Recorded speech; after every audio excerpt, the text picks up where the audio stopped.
GRIS, a 2D adventure platformer developed by Nomada Studios and published by Devolver Digital. Nomada released the game on December 13th, 2018, and it was received very well. As somebody who has played the game, I thought it was quite remarkable too. However, I noticed a slight division within the title's player base. It is a small demographic, but they are very hesitant to call GRIS a video game, and prefer terms such as artistic experience or interactive artwork. There is no problem with regulating it to these terms, but they are vague, non-definitive, and slightly misleading with what GRIS offers as a medium. GRIS is indeed a video game, but not for the reason one might expect, and I would like to explain why. In order to do so, however, we must first look at the necessary reasons why GRIS treads such a thin line when determining what it actually is. First, let's define the word game. According to Oxford dictionaries, game is defined as an activity that one engages in for amusement or fun. While this is a horrible definition in my opinion, it unfortunately hurts our point right out the gate. GRIS, in my eyes, is a rather heart-wrenching story of dealing with grief and overcoming it to preserve the identity of what was lost so our character can move forward with her life. The puzzles, platforming, and exploration are not difficult to overcome, as they are the only means to move the story forward. While there are extra side activities to do, the bleak atmosphere GRIS opens up with counters the traditional sense of fun. Granted, this is to the game's credit. I wouldn't imagine anybody's first thought after completing it would be, "Wow, that was fun." If you did though, that's fine. I had fun playing it too. But the phrase is better suited for games like Mario Odyssey, Spider-Man 2, and GTA.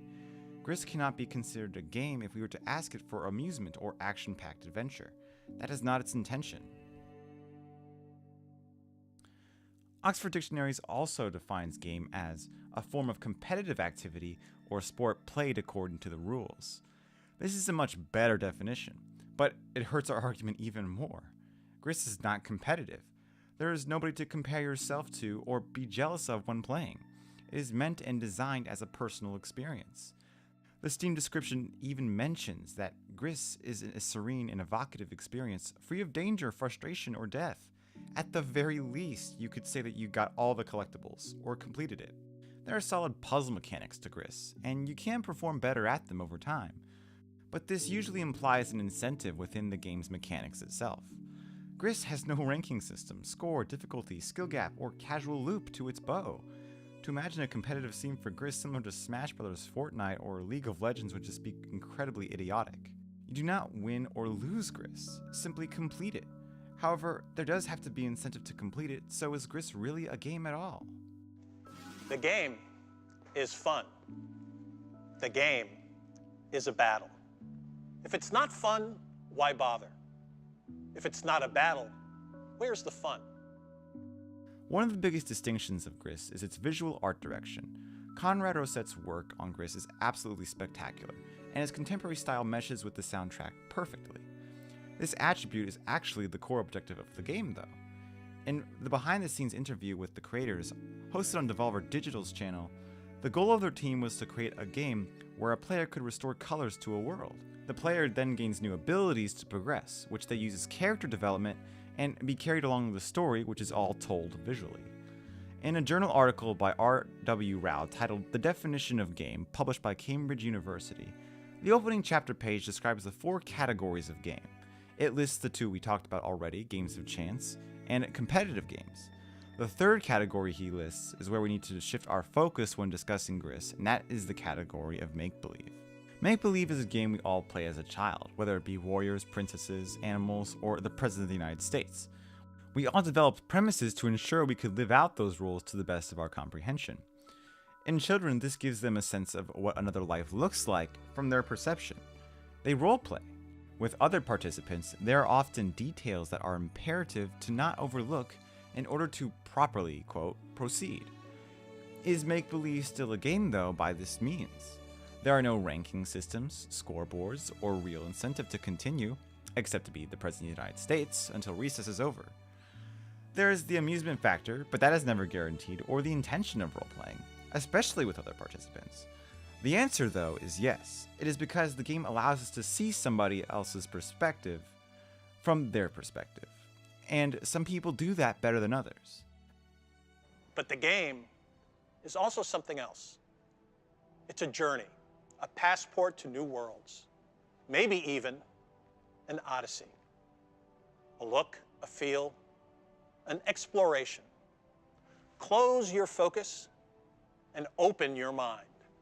It's not just where you can take your game. It's where your game can take you.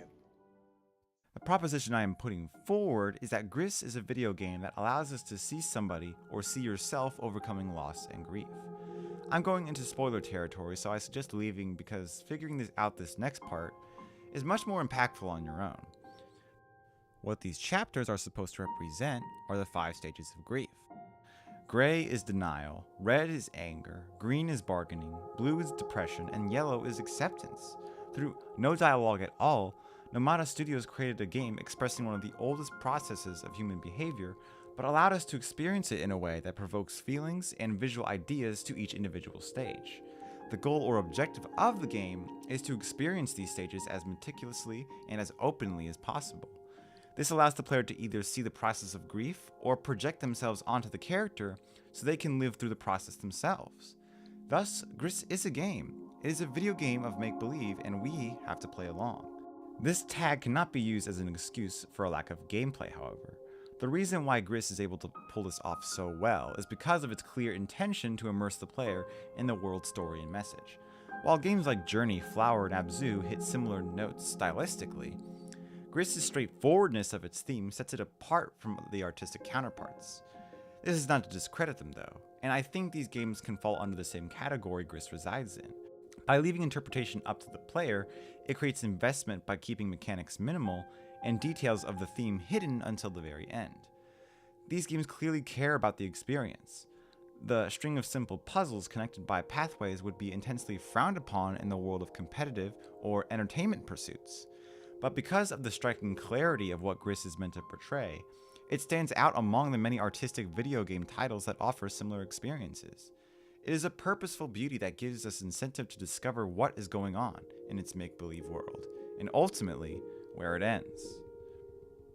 Devolver Digital are the last people I would think of when talking about games like this, but I must applaud them for being the publishers of this niche title. What's even more surprising is that the 2 programmers of Nomada are from Ubisoft of all places. But either way, if anybody from Devolver, Nomada, or Berlinist are watching right now, thank you so much and congratulations on your success. I would also like to give a shout out to Valkyrie Aurora for first showing me this game on her channel. Thank you, Sophie. I encourage you guys to watch the behind the scenes footage, and I will link it in the description below.